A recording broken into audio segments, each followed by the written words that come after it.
The Prime Minister was visiting a music class this morning, but the economics on track hasn't been easy listening. Today, a respected economics institute said the government would have to raise taxes by more than £40 billion this autumn.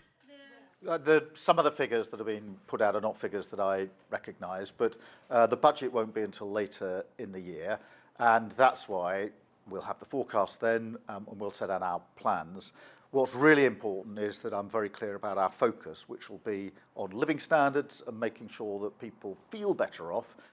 But today's report says the Chancellor faces a black hole created by the welfare cuts U-turn, weaker than expected economic growth and higher than expected public borrowing. It leaves her looking for £41 billion for starters, with at least another £10 billion as a buffer. Well, it'd be very hard to imagine raising £50 billion in tax without tackling one of the big taxes, income tax or VAT, or employees' national insurance contributions, each of which would, I think, mean a backsliding on the manifesto promise. That was Labour's pledge not to raise taxes on working people. Well, they've said they weren't going to do it, didn't they? But now they are. We've heard that this morning, so yeah, not disappointed. Happy. Yeah. If you're talking about tax increases because they need to do that to balance the books, there's still a number of corporations that don't pay tax. Don't look at us, say businesses.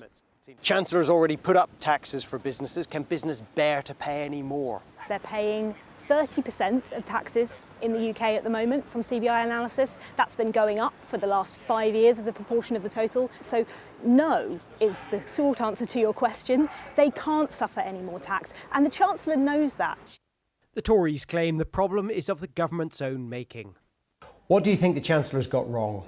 I think two things in particular. One, she's imposed significant tax rises on businesses through the unexpected rise in national insurance contributions.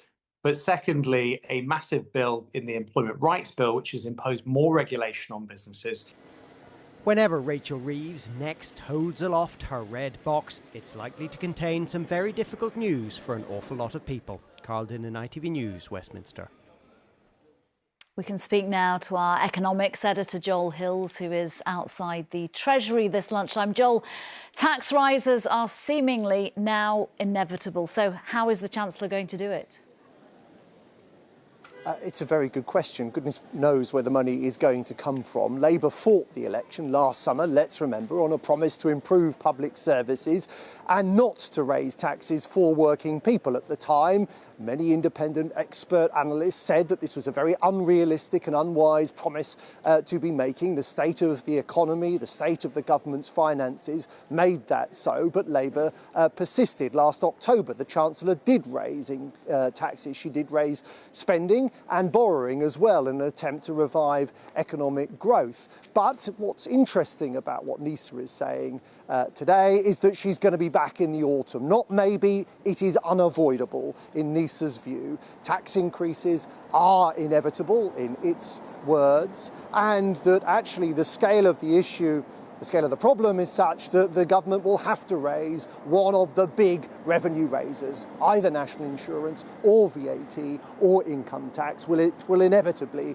affect working people in some way, shape or form. We don't know how the Chancellor will respond, and actually that's part of the problem, because we're in for yet another summer of speculations about what tax increases we should expect come October, November. One more thing to leave you with, and it is that the fiscal issues that the government inherited were very, very significant. At the heart of this is the government's pledge to balance the current budget by 28-29. Put another way, that it will only spend on public services what it is raising in tax and other income. A perfectly sensible pledge, but the Chancellor in her budget left herself very little room for manoeuvre if things didn't start picking up, and they haven't picked up.